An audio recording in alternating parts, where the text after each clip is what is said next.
Oke, Assalamualaikum warahmatullahi wabarakatuh teman-teman rekan-rekan semuanya. Nah, di video ini kami akan sharing-sharing lagi mengenai pertimbangan desain dan tentu saja ekonomi pada proses pemesinan teman-teman. Nah, ayo kita lanjut ke PPT-nya. Nah, teman-teman, jadi proses manufaktur, pertimbangan desain, dan ekonomi pada proses pemesinan yang saya tadi jelaskan di awal. Nah, jadi hasil pembelajarannya itu memberikan mahasiswa pengetahuan yang sangat komprehensif tentang dasar-dasar proses pemesinan dan mesin perkakas, proses forming dan molding, metrologi dan aplikasi terhadap kualitas produk, dan tentu saja analisis sistem manufakturnya. Khusus mampu menentukan kualitas pemesinan dan menentukan parameter pemesinan. Nah, kita geser ke bawah. Nah, ini dia istilahnya. Nah, machinability yaitu kemampuan proses. Nah, kemampuan suatu material, nah itu tuh bisa dipotong, dibentuk dengan mesin, teman-teman. Semakin tinggi nih ya, semakin tinggi kemampuan prosesnya. Maksud saya itu semakin tinggi kemampuan prosesnya, itu tuh akan semakin mudah, cepat, dan hemat biaya teman-teman, yaitu untuk proses pemesinannya, seperti itu.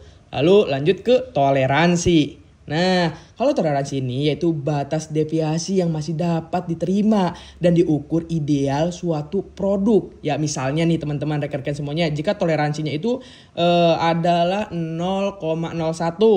Nah, maka hasil antaranya itu ya 9,99 lah atau hingga 10,01 seperti itu. Ya, itu masih bisa diterima seperti itu teman-teman. Nah, kita lanjut lagi ke kehalusan permukaan nih.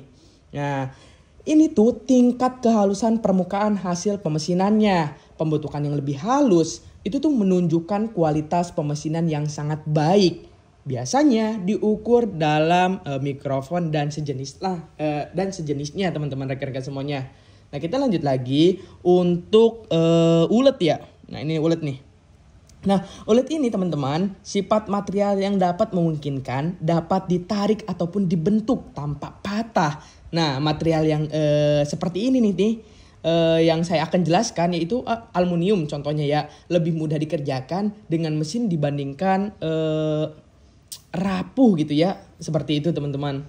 Nah, kita lanjut lagi untuk kekerasan nih, hardness. Ya, nah resistensi material terhadap goresan ataupun deformasi yang permanen. Nah, material ini yang terlalu keras bisa menyebabkan kehausan cepat pada alat potongnya, seperti itu. Nah, lanjut ke kekerasan strik ya teman-teman. Nah, ini tuh kemampuan material untuk menahan beban tanpa rusak. Nah, meskipun mirip dengan hardness, strike ini teman-teman, rekan-rekan semuanya, ini lebih mengacunya tuh pada ketahanan terhadap tegangan mekanik seperti itu. Nah, kita lanjut ke kemampuan proses. Oke, teman-teman, rekan-rekan semuanya, ke kemampuan proses. Nah, kemampuan proses itu kemampuan proses memudahkan material dipotong menggunakan pahat dengan parameter pemesinan yang tertentu. Ya, kriteria ini kemampuan prosesnya yaitu umur pahatnya, gaya dan tenaga, kehalusan permukaan, kemudahan pembuatan gram. Lalu untuk pengujian kemampuan proses dilakukan dengan pembandingan pemotongan material terhadap pemotongan material standar. Nah, seperti ini nih teman-teman. Ya. Oke, kita next lagi ke bawah. Kemampuan proses yaitu karakteristik material mempengaruhi kemampuan proses. Kekerasan yang tadi saya jelaskan di awal ya teman-teman, yaitu material tinggi, kehausan pahat cepat, umur pahat menjadi pendek. Kekerasan material rendah, slow carbon steel, yaitu material menjadi ulet. Permukaan potong nantinya jelek. Seperti itu ya, solusinya ya cold drawing untuk meningkatkan kekerasannya. Lalu kekuatan yang sama teman-teman, cuma beda aja gitu ya. Material tinggi, gaya potong, energi, temperatur potong meningkat, material sulit dipotong.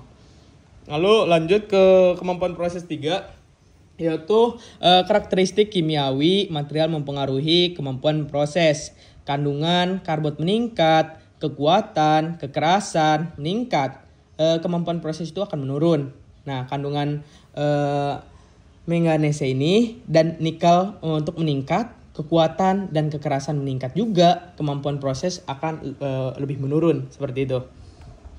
Lanjut. Oh, ini tuh untuk rating kemampuan prosesnya. Nah, ini tabelnya teman-teman. Ya. Karena ini slide-nya banyak, kita next aja ya. Ini juga sama toleransi dan kehausan permukaan, ini tabelnya. Kita next. Nah, ini relasi antara toleransi dan biaya manufaktur. Nah, ini gambarnya nih. Oke, next. Nah, kehalusan permukaan potong, faktor geometri, jenis operasi pemesinan, geometri pahat, kecepatan makan atau fit. Nah, seperti ini nih. Nah, ini ya untuk faktor geometrinya nih. Nah, ini pahat-pahatnya teman-teman, bisa dilihat yang sendirinya. Oke. Nah, ini sudah dijelaskan di sini juga ya. Effect of nose radius, effect of width, effect of an counting and edge angle. Lanjut dan sebagainya ya teman-teman ya. Nah, kehalusan permukaan potong, faktor material kerja itu pengaruh build up edge BUE yang terbentuk pada ujung pahat bue. Gram yang bergesek kembali dengan material yang robek karena sifat material yang ulet, crack yang terbentuk karena sifat material yang getes, friksi antara tall flank dengan permukaan baru yang terbentuk. Lalu lanjut ke halusan permukaan 3 juga ya, faktor getaran dan mesin perkakas. Getaran mesin pahat potong menyebabkan gelombang permukaan. Defleksi fixture menyebabkan benda kerja bergetar. Lalu tindakan untuk mengurangi getaran itu menambah kekakuan atau memberikan peredam pada fixture, mengurangi kecepatan makan dan kedalaman potong untuk mengurangi gaya potong, merubah desain pahat untuk mengurangi gaya potong juga nih. Oke, next. Karena ini slide-nya banyak ya teman-teman ya. Kita next aja. Oke, pemilihan pemerataan pemesinan yaitu pemilihan kecepatan makan dan kedalaman potong tergantung pada pahat, rogging finishing, kendalaan kecepatan makan pada rogging, kehalusan permukaan yang diinginkan. Lalu untuk pemilihan parameter pemesinan nih ada optimasi kecepatan potong, fungsi tujuannya ada maksimal kecepatan produksi, minimal biaya produksi unit cost-nya, atau maksimasi kecepatan potong elemen-elemennya. Lalu lanjut ke pemilihan parameter pemesinan 3 nih. Nah, ini ya.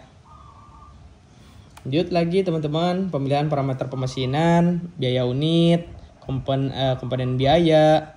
Nah, ini sudah dijelaskan di PPT ini, tinggal dibaca saja teman-teman ya. Oke, next. Nah, ini pemilihan parameter pemesinan 5. Next. Pertimbangan dalam perancangan produk. Jika dimungkinkan, produk dirancang tanpa memerlukan proses pemesinan.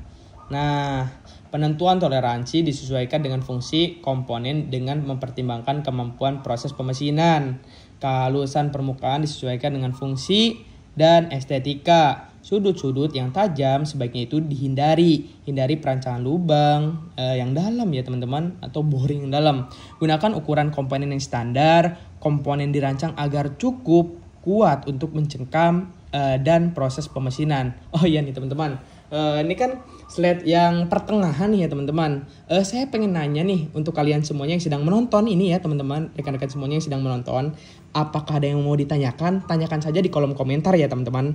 Atau nanti saya akan bikin video next lagi untuk pertanyaan-pertanyaan yang memang ditanyakan seperti itu. Jangan sungkan ya teman-teman, jangan sungkan, jangan ragu untuk bertanya seperti itu. Oke, kita lanjut lagi teman-teman, rekan-rekan semuanya. Pertimbangan dalam perancangan produk 2. Nah ya seperti ini. Oke, next. Nah ya, cairan pendingin untuk proses pemesinan. Cairan pendingin digunakan pada pemotong logam atau proses pemesinan untuk beberapa alasan. Antara lainnya itu untuk memperpanjang umur pahat, mengurangi deformasi benda kerja karena panas, meningkatkan kualitas permukaan hasil pemesinan, dan membersihkan beram dari permukaan potong. Cairan pendingin yang digunakan dikategorikan dalam 4 jenis. Itu ada minyak murni, oil, cairan semi sintetis ataupun cairan sintetis, seperti itu teman-teman. Nah, sebetulnya di sini banyak penjelasan di 4 ini ya teman-teman. 1, 2, 3, 4 ada. Nah, ini penjelasannya sangat detail ya. Minyak murni adalah minyak yang tidak dapat diemulsikan dan digunakan pada proses pemesinan dalam bentuk yang sudah diencerkan. Nah, lalu kalau misalnya nih minyak sintetis, minyak sintetik ya teman-teman ya, itu tuh tidak mengandung minyak bumi atau minyak mineral, dan sebagai gantinya dibuat dari campuran organik ataupun inorganik, yaitu untuk bersama-sama dengan bahan penambahan untuk penangkal korosi sebetulnya. Oke, lanjut. Ada juga soluble oil, akan membentuk emulsi ketika dicampur dengan air. Banyak sekali ya teman-teman ya. Ada cairan semi sintetik yang tadi, pokoknya ada 4 ya teman-teman ya. Kita lanjut lagi. Nah, ini nih cara pemberian cairan pendingin pada proses pemesinan. Oke, jadi cara pemberian cairan pendingin pada proses pemesinan itu tuh step by stepnya itu ya dibanjirkan ke benda kerja. Pada pemberian cairan pendingin ke seluruh benda kerja di seluruh proses pemotongan, dibanjirilah dengan cairan pendingin melalui saluran cair pendingin yang jumlahnya itu lebih dari 1. Nah, ini nih gambarnya nih. Kita zoom ya. Nah, ini nih seperti ini teman-teman. Ya, disemprotkan ya teman-teman ya. Oke, kita jangan zoom. Next. Yaitu pemberian cairan pendingin ya dengan cara dibanjiri cairan pendingin pada benda kerjanya. Nah, ini ada juga nih. Disemprotkan ini nih. Nah, seperti ini nih. Nah, disemprotkan seperti ini nih. Pada proses pendinginan dengan cara ini, teman-teman, cairan pendingin itu disemprotkan langsung ke daerah nih, yaitu pemotongnya. Sistem pendinginan itu benda kerja dengan cara menampung cairan pendingin dalam suatu tangki yang dilengkapi dengan pompa yang dilengkapi filter pada pipa penyedotnya. Seperti ini nih. Jadi cairan pendingin ini yang sudah digunakan disaring dengan filter pada meja, kemudian dialirkan ke tangki penampung. Jadi di sini tuh nih ketika disemprotkan, nah si cairan ini tuh akan nyambung lagi gitu ya teman-teman. Ada penampungan di bawahnya seperti itu. Nah, ini yang kedua ya. Yang ketiga itu dikabutkan juga bisa. Itu pemberian cairan pendingin dengan cara dikabutkan, itu juga bisa teman-teman. Nah, ini nih untuk dikabutkannya seperti ini nih contohnya. Oke, nah seperti ini nih. Sama aja teman-teman. Oke, next. Pengaruh cairan pendingin pada proses pemesinan. Oke teman-teman, cairan pendingin pada proses pemesinan itu memiliki beberapa fungsi, yaitu fungsi utama dan fungsi kedua. Fungsi utama yaitu fungsi yang dikehendaki oleh perencana proses pemesinan dan tentu saja operator yang mau mesinnya itu diperkakas gitu ya. Nah, kalau fungsi yang kedua yaitu fungsi tak langsung yang menguntungkan dengan adanya beberapa cairan pendingin tersebut. Fungsi cairan pendingin tersebut banyak ya teman-teman. Ada 1, fungsi utama dari cairan pendingin pada proses pemesinan adalah melumasi proses pemotongan khususnya nih pada kecepatan potong rendah, mendinginkan benda kerja khususnya pada kecepatan potong tinggi, membuang beram dari daerah pemotongan. Lalu fungsi kedua cairan pendingin adalah sama ya, melindungi permukaan yang disayat dari korosi, memudahkan pengambilan benda kerja karena bagian yang panas telah didinginkan. Lalu penerapan cairan pendingin ya teman-teman pada proses pemesinan ternyata memberikan efek bagi proses pemesinan, yaitu terhadap pahat benda kerja yang dikerjakan. Pengaruh proses pemesinan itu menggunakan cairan pendingin. Ya, bisa memperpanjang umur pahat ya, mengurangi deformasi benda kerja karena panas ya teman-teman. Kan kalau misalnya yang namanya dipat itu kan gesekan terus ya panas gitu teman-teman. Nah, permukaan benda kerja menjadi lebih baik, halus, di beberapa penerapannya, mengurangi seperti penanganan beram ya teman-teman ya. Nah ini nih contoh fotonya nih. Oke, next. Oke, jadi ke C-nya nih, lanjut ke C. Kriteria pemilihan cairan pendingin. Nah ini nih, pemakaian cairan pendingin biasanya itu mengefektifkan proses pemesinan. Untuk itu teman-teman, ada beberapa kriteria nih untuk pemilihan cairan pendingin tersebut. Walaupun dari beberapa produsen mesin perkakas masih mengizinkan nih adanya pemotongan tanpa cairan pendingin. Nah ini nih ya. Untuk kerja prosesnya, ya maksud saya tuh yang tadi masih dijelaskan di sini ya.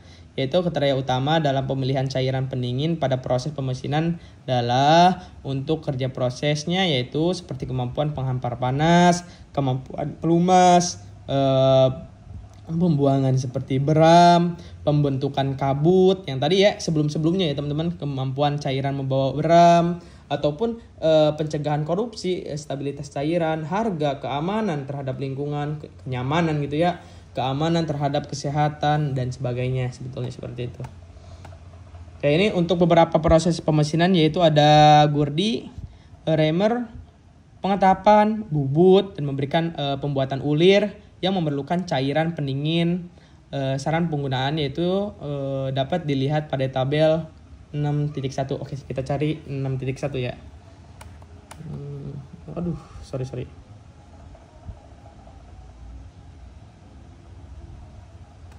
Nah ini nih. Oke, kita zoom ya sebentar.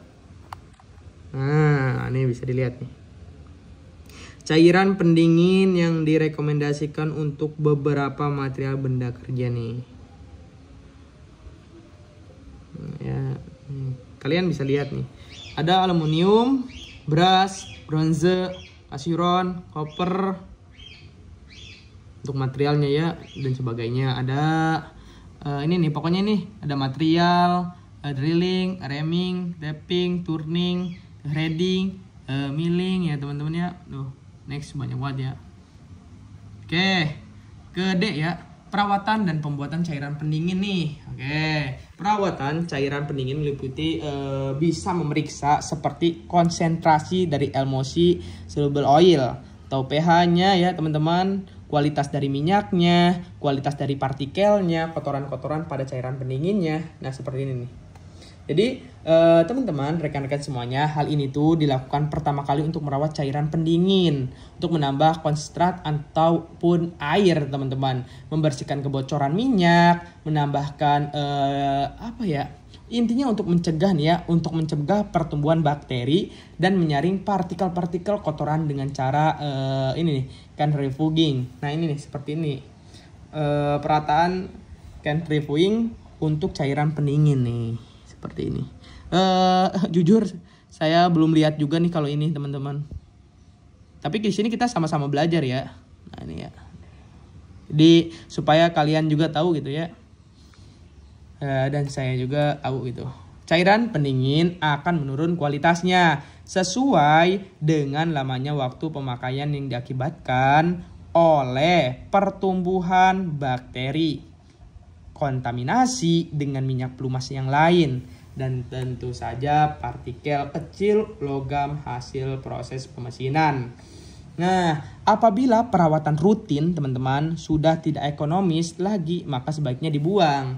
Seperti itu. Apabila bekas cairan pendingin tersebut itu dibuang di sistem penyaluran pembuangan, nah maka sebaiknya diolah dulu agar supaya komposisi cairan tidak melebihi batang ambas limbas yang diizinkan. Seperti itu teman-teman. Oke, jadi gini teman-teman, rekan-rekan semuanya, untuk kesimpulannya, pertimbangan desain ekonomi sangat penting sekali dalam proses pemesinan. Nah, produk yang mudah dikerjakan, cepat diproduksi, hemat biaya, pokoknya hemat biaya ya, akan memberikan keuntungan yang kompetitif di dunia industri. Oleh karena itu teman-teman, seorang insinyur nih, manufaktur, gimana ya sebenarnya, tidak hanya terus memahami proses teknis pemesinan, tetapi juga harus mampu merancang produk, proses, efisiensi secara ekonomis. Nah, kita belajar di sini dengan memahami aspek-aspek yang ada di PPT ini, teman-teman.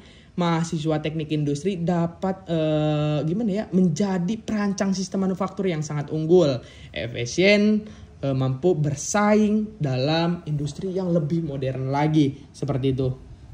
Untuk kalian semuanya, alhamdulillah ya, kita sudah menjelaskan, udah berapa menit nih, 20 menit lebih nih, menjelaskan pertimbangan desain dan ekonomi pada proses pemesinan. Alhamdulillah, mohon maaf teman-teman jika ada salah kata dalam pengucapan, mohon maaf sebesar-besarnya. Kita akhiri untuk video ini. Jika kalian misal nih ada pertanyaan ataupun ingin yang ditanyakan, silahkan ikut berkolom komentar di bawah. Jadi jangan sungkan ya teman-teman, jangan ragu untuk bertanya, jangan sungkan, jangan ragu untuk berkonsultasi bersama saya gitu ya. Nah nanti kita bahas langsung di video ini gitu ya.